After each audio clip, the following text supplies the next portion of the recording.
Hello dear, कैसे हैं आप? Very good evening. I hope आप अच्छे होंगे। आज हम आपके सामने सेकेंड चैप्टर का एक्सरसाइज 2.2 लेके आए। एक्सरसाइज 2.2 से एक क्वेश्चन हमेशा बोर्ड पेपर में पूछा जाता है, याद रखिएगा। और ये जो एक्सरसाइज है आपके लिए वेरी इंटरेस्टिंग है, याद रखिए। और यहाँ से एक क्वेश्चन, अभी मैंने बताया कि यहाँ से जो है एक क्वेश्चन पक्का पूछा जाता है 100%। सो चलें डियर, ओके। तो आज हम सबसे पहले क्या करेंगे, 2.2 पहुंचने से पहले, एक्सरसाइज 2.2 में पहुंचने से पहले हम कुछ रिलेशंस देख लेते हैं कि रिलेशन क्या होते हैं। सबसे पहले मान लीजिए हमारे पास जो बहुपद है ax² plus bx plus c, हमारे पास कोई बहुपद है। मैंने बताया था कि ये द्विघाती बहुपद है। कौन सा है? क्योंकि घात 2 है इसलिए मैं इसको क्या बोलूंगा, द्विघाती बहुपद बोलूंगा। कि मेरा क्या है, द्विघाती बहुपद है। क्लियर? द्विघाती बहुपद है ये मेरा। क्योंकि द्विघाती बहुपद हम जानते हैं, लिखने की कोई जरूरत नहीं है मुझे। तो अब द्विघाती बहुपद का जो रिलेशन है, संबंध है, संबंध क्या क्या हो सकता है, संबंध की बात मैं कर रहा हूँ। रिलेशन की बात कर रहे हैं हम कि इसके रिलेशन क्या क्या हो सकते हैं। तो जब हम द्विघाती बहुपद को सॉल्व करते हैं, इसका फैक्टर निकालते हैं, तो हमें 2 जीरो मिलते हैं। शून्य, कल मैंने शून्य की बात की थी आपसे कि शून्य क्या क्या होते हैं। तो सबसे पहले हम क्या करेंगे कि जब हम बहुपद को का इस द्विघाती बहुपद का फैक्टर करते हैं तो हमें 2 शून्य मिलते हैं। वो 2 शून्य अल्फा या बीटा के रूप में होते हैं। वो 2 शून्य क्या होते हैं, अल्फा और बीटा के रूप में। सभी बच्चे, सभी स्टूडेंट्स जो हैं, सभी स्टूडेंट्स अपने पास रफ और पेन लेके बैठे, क्योंकि मैथ पढ़ रहे हैं। ओके, तो सबसे पहले हम क्या करेंगे, रिलेशन फाइंड करते हैं कि जब हम कोई द्विघाती बहुपद लेते हैं तो द्विघाती बहुपद लेने से पहले हमें 2 रिलेशन मिलते हैं। 2 रिलेशन क्या होते हैं? पहला शून्य, मैंने बताया कि 2 शून्य कहाँ मिलेंगे, शून्य मिलेंगे। वो शून्य में होंगे, अल्फा और बीटा के रूप में होंगे। पहली चीज 2 शून्यकों का योगफल, 2 शून्यकों का योगफल या शून्यकों का योगफल, मैं ऐसा लिख सकता हूँ, शून्यकों का योगफल मुझे क्या मिलेगा, शून्यक मेरे क्या हो गए, अल्फा और beta. Alpha plus beta equal मुझे क्या मिल गया, -b/a बराबर -x का गुणांक अपान x² का गुणांक, -x का गुणांक अपान x² का गुणांक। इसी प्रकार हम शून्यकों के गुणनफल की बात करते हैं कि शून्यकों का गुणनफल क्या होता है। तो शून्यकों का गुणनफल देख लीजिए, शून्यकों का गुणनफल क्या होता है, डायरेक्ट रिलेशन है हमारा गुणनफल। शून्यकों का जो गुणनफल होता है alpha into beta equal c/a, और c यहाँ पे क्या होगा, अचर गुणांक अपान x² का गुणांक। बहुत ही इंटरेस्टिंग है। इसी के हिसाब से हमें चलना है, संबंध निकालना है। क्योंकि जो क्वेश्चन में पूछा जाता है कभी कभी कि इसमें संबंध स्थापित कीजिए, उसके लिए हमें इनकी जरूर पड़ेगी, याद रखिएगा। तो हमने क्या बताया कि ax² plus bx plus c हमारा कोई द्विघाती बहुपद है। और द्विघाती बहुपद से जो हम फैक्टर निकालते हैं तो फैक्टर जो है हमें शून्य के रूप में प्राप्त होते हैं। उनके शून्य क्या हमें प्राप्त होते हैं, अल्फा और बीटा के रूप में। हमने क्या बताया कि शून्यकों का योगफल क्या होता है, alpha plus beta equal -b/a। आपके दिमाग में क्वेश्चन ये आ रहा होगा कि जब यहाँ पर -b/a हम बता रहे हैं कि रिलेशन -b/a, तो यहाँ पर हम -x का गुणांक अपान x² का गुणांक दे रहे हैं। कहने का मतलब ये कि जो है -x का गुणांक अपान x² का गुणांक इसके बराबर है। कहने का मतलब ये कि या तो मैं ये लिखूं या फिर मैं बराबर चीज है। क्यों, समझ लीजिए। सबसे पहले -x का गुणांक, x का गुणा किससे है, b से, तो मैंने लिख दिया -x का गुणांक, या फिर मैं यहाँ पे क्या लिख सकता हूँ, -b लिख सकता हूँ। यहाँ पर ध्यान दीजिए, जैसे यहाँ पे x² का गुणांक हमने लिखा है, तो x² का गुणांक मैं यहाँ पे क्या लिख सकता हूँ, a लिख सकता हूँ। तो मुझे क्या मिला, -b/a मिल गया। तो -x का गुणांक अपान x² का गुणांक लिखूं या -b/a, दोनों सेम है। अभी जैसे मैंने बताया कि -x का गुणांक का मतलब होता है कि b का किससे, x का जो है गुणा किससे है, तो b से है, तो -b लिख दिया मैंने। और x² का गुणांक क्या है, a है। मुझे दिख रहा है कि x² का गुणा जो है a से है। कहने का मतलब x² का जो गुणांक हो गया क्या हुआ, a हुआ। तो मैंने क्या लिखा, -b/a। इसी प्रकार शून्यकों का गुणनफल अल्फा इंटू बीटा इक्वल क्या होता है मुझे सी अपान ए, सी यहाँ पे है, सी अचर है, चूंकि मैंने बताया था आपको कि अचर है, ए बी और सी अचर गुणक कहलाते हैं। बहुपद में हमने पहले ही बताया था आपको कि ए बी सी यहाँ पे अचर है और एक्स चर है। ओके, तो सी अपान ए यहाँ पे अचर गुणक और यहाँ पे एक्स स्क्वायर। ओके, क्लियर हो गया, सबके समझ में आ गया। चलिए इसको हटा दें डियर। ओके चलिए हटा देते हैं इसको।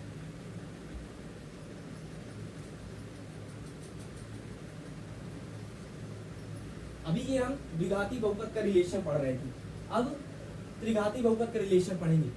जैसे हमारे पास त्रिघाती बहुपद का जो रिलेशन होता है कभी भी पूछा नहीं जाता है, यहाँ पे याद रखिएगा। त्रिघाती बहुपद जो रिलेशन है उसका यूज यहाँ पे नहीं है, लेकिन मैं एक बार बता देता हूँ त्रिघाती बहुपद का जो रिलेशन होता है क्या होता है। त्रिघाती बहुपद का रिलेशन, बहुपद का रिलेशन हम देख लेते हैं। त्रिघाती बहुपद का रिलेशन क्या होता है? त्रिघाती बहुपद का रिलेशन हम बताएंगे आपको।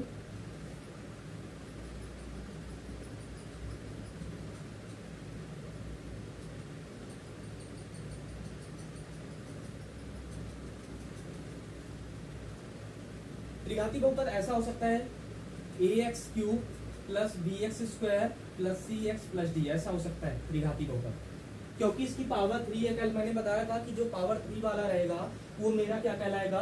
त्रिघाती बहुपद कहलाएगा। क्लियर? तो सबसे पहले क्या है कि त्रिघाती बहुपद का जो रिलेशन है वो क्या हो सकता है, तो मैं रिलेशन बता देता हूँ। Alpha plus beta plus gamma equal, alpha plus beta plus gamma equal मुझे क्या मिलेगा? Minus B upon A. याद रखिए, अब alpha plus beta plus gamma equal मुझे माइनस बी अपान ए मिलेगा। और इसके बाद alpha plus beta plus gamma equal minus B upon A, और यहाँ पे alpha beta plus beta gamma plus gamma alpha equal C upon A, और यहाँ पे alpha beta gamma equal B upon A. याद रखिएगा, ये मिलेगा माइनस डी अपान ए। तो इस एक्सरसाइज में जो है, इस प्रश्नावली में हमें त्रिघाती बहुपद की कोई जरूरत नहीं है, त्रिघाती बहुपद के रिलेशन की कोई जरूरत नहीं है, हमें द्विघाती बहुपद के रिलेशन पर ही चलना है। याद रखिएगा, तो त्रिघाती बहुपद का जो रिलेशन मैं बता दिया हूँ, इसका जो यूज है आगे है, इसका यूज हम आगे बताएंगे आपको। तो त्रिघाती बहुपद का जो रिलेशन है हमें क्या मिलता है? Alpha plus beta plus gamma equal minus B upon A, alpha beta plus beta gamma plus gamma alpha equal C upon A, alpha beta gamma equal minus D upon A. याद करने में कोई problem नहीं होगी, यदि होती है तो आप देख लीजिए।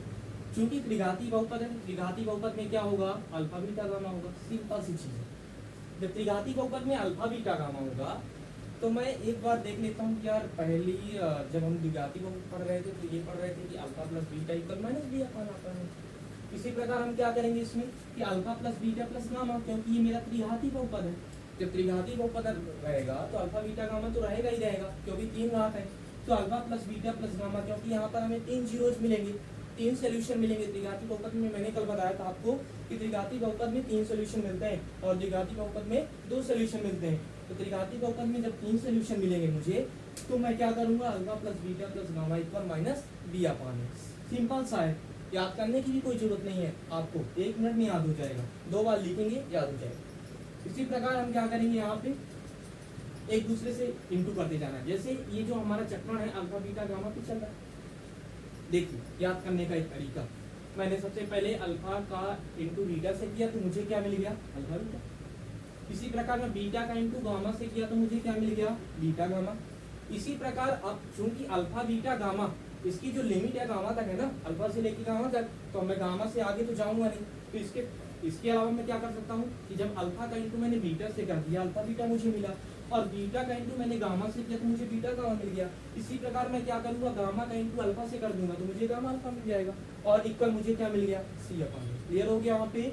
और यहाँ पे क्या है, अभी मैं प्लस कर रहा था, फिर मैं तीनों का एक दूसरे से इंटू कर रहा था तो मुझे सी अपान ए मिल रहा था।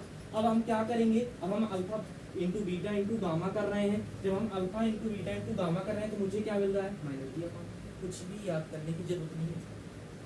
त्रिघाती बहुपद में हमें 3 जीरोज मिलेंगे, फिर से सुन लीजिए, त्रिघाती बहुपद में मुझे 3 जीरोज मिलेंगे, पहला अल्फा बीटा और गामा, मैंने क्या बताया कि alpha plus beta plus gamma जब मैं करूंगा तो माइनस पी अपान ए होगा। इसी प्रकार क्या होगा कि चूंकि अल्फा बीटा गामा जो है इसी में 3 चक्र में हमारा पूरा वो चल रहा है, इसलिए मैं क्या करूंगा अल्फा का इंटू सबसे पहले बीटा से करूंगा तो मुझे अल्फा बीटा मिल जाएगा। मैंने लिखा है अल्फा बीटा। इसी प्रकार मैं बीटा का इंटू गामा से करूंगा तो मुझे बीटा गामा मिल जाएगा, और प्लस गामा का इंटू मैं अल्फा से करूंगा तो मुझे गामा अल्फा मिल जाएगा। और ये किसके बराबर मिलेगा मुझे, सी अपान ए के बराबर मुझे मिल जाएगा। इसके बाद हमने क्या बताया कि अब अल्फा बीटा गामा जो हमें 3 जीरोज मिले उसका डायरेक्ट हम पूरा कर देते हैं। तो जब मैं डायरेक्ट पूरा करूंगा तो मुझे अल्फा बीटा गामा इक्वल क्या मिलेगा, माइनस डी अपान। क्लियर हो गया, समझ में आ गया? हटा दें इसको, चलिए हटा देते हैं। अब सीधे हम क्वेश्चन पे आते हैं। लिख लीजिएगा, कॉपी पेन साथ में रखिए, जो मैं बता रहा हूँ उसको नोट करते चलिए। और हमारे पढ़ाने जैसे मैं 20 मिनट की क्लास लेता हूँ, आपको कम से कम 20 मिनट इसको रिवाइज करना पड़ेगा तभी कुछ बन पाएगा। चलिए आगे।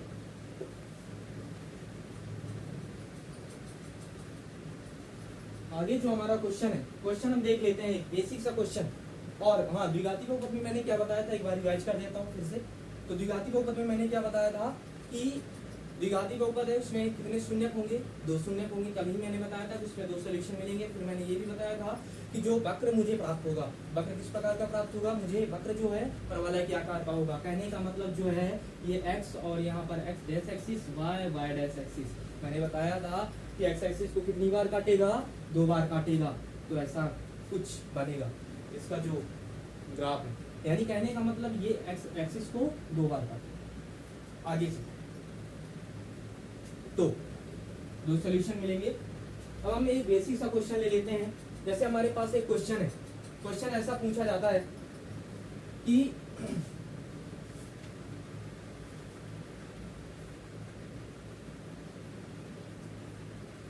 ओके, क्वेश्चन ऐसा पूछा जाता है कि द्विघाती बहुपद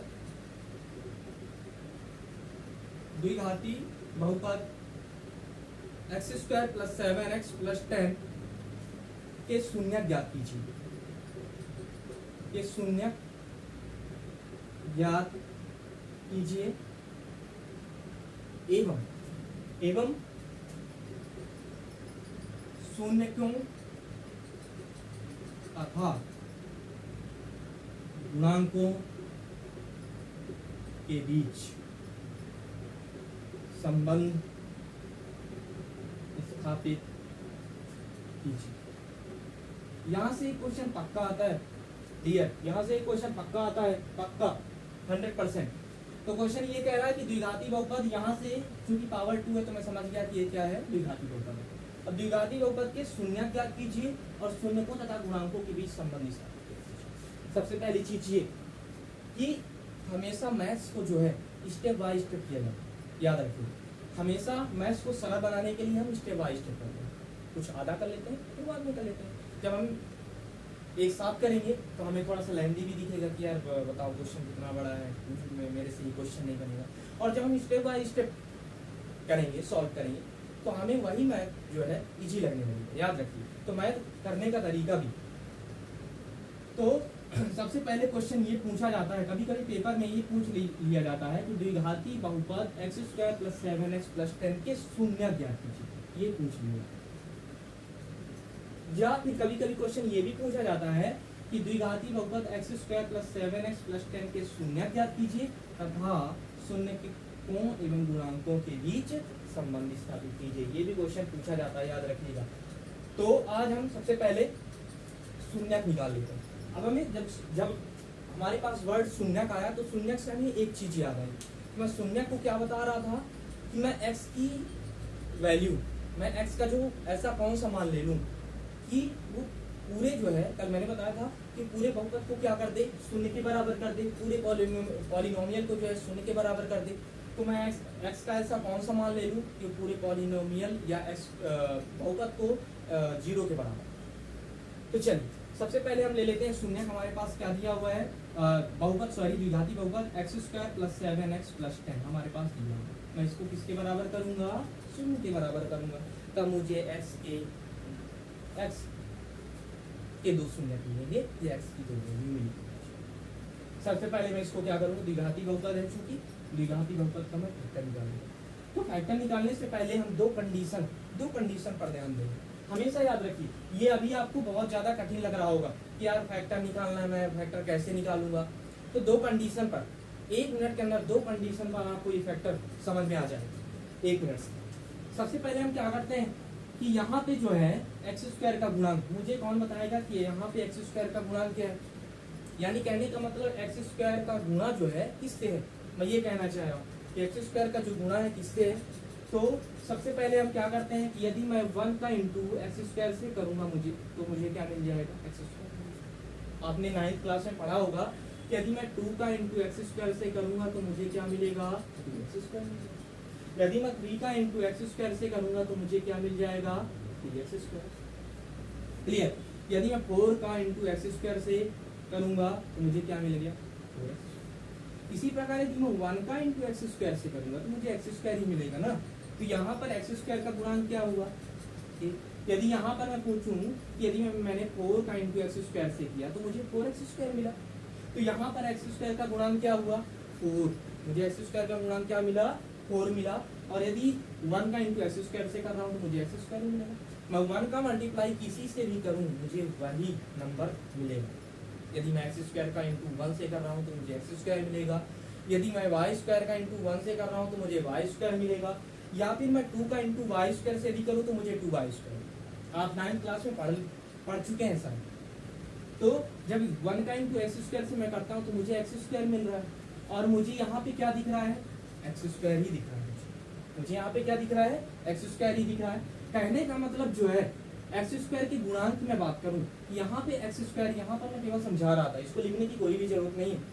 यहाँ पे एक्स स्क्वायर के गुणांक की यदि मैं बात करूंगा कि यहाँ पे एक्स स्क्वायर का गुणांक क्या हो सकता है, तो यहाँ पे एक्स स्क्वायर का जो गुणांक होगा 1 होगा। 1 जो है यहाँ पे छिपा हुआ है, मुझे दिख नहीं रहा। अभी मैंने बताया कि 2 का इंटू यदि मैं एक्स स्क्वायर यहाँ पर 2x स्क्वायर होता तो मैं समझ जाता कि एक्स स्क्वायर का गुणांक क्या है, 2 है, क्योंकि एक्स स्क्वायर का जो गुणा है इससे है 2 से। पहली चीज तो ये हुई कि मैं क्या करूंगा, जब एक्स स्क्वायर का गुणांक यहाँ पे 1 है तो मैं 1 का मल्टीप्लाई डायरेक्ट किससे कर दूंगा, 10 से कर दूंगा। 1 का मल्टीप्लाई किससे करूंगा, मैं 10 से करूंगा। तो सबसे पहली कंडीशन हम क्या करते हैं, 1 का इंटू किससे कर देते हैं, 10 से कर देते हैं। जब मैं 1 का इंटू 10 से करूंगा, जब मैं 1 का इंटू 10 से करूंगा तो मुझे क्या मिलेगा, 10 ही मिलेगा। अब क्वेश्चन ये आता है कि ये जो 10 मिला, इस 10 को मुझे लेके नहीं चलना, इसको केवल मन में ऐसे चलाना है कि यार मेरे पास 1 का गुणा मैंने 10 से किया तो मुझे 10 मिल गया।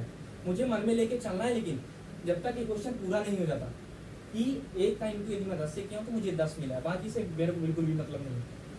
ना तो कभी ये चेंज होता है और ना ही ये चेंज होता है, याद रखिएगा। ना तो कभी मैं इसको चेंज करूंगा और ना ही इसको चेंज करूंगा। अब दूसरी कंडीशन हमारे पास ये है, पहली कंडीशन ये कि मैं फर्स्ट वाला जो नंबर है उसको मैं लास्ट वाले नंबर से इंटू कर दूंगा, मल्टीप्लाई कर दूंगा। पहली कंडीशन तो ये होगी।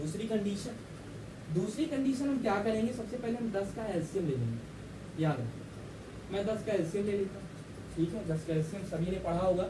एलसीएम में क्या होती है कंडीशन, एलसीएम में कंडीशन ये होती है, एलसीएम की बात मैं बता देता हूँ, जिससे ना आता हो वो भी समझ लेगा कि एलसीएम की कंडीशन ये होती है कि सबसे पहले हम एलसीएम में छोटा नंबर चूज करते हैं, सबसे छोटा नंबर चूज करते हैं। और यदि मैं सबसे छोटे नंबर की बात करूं तो हमारे पास जो सबसे छोटा नंबर होता है वो 1 होता है, सबसे छोटा नंबर 1 होता है।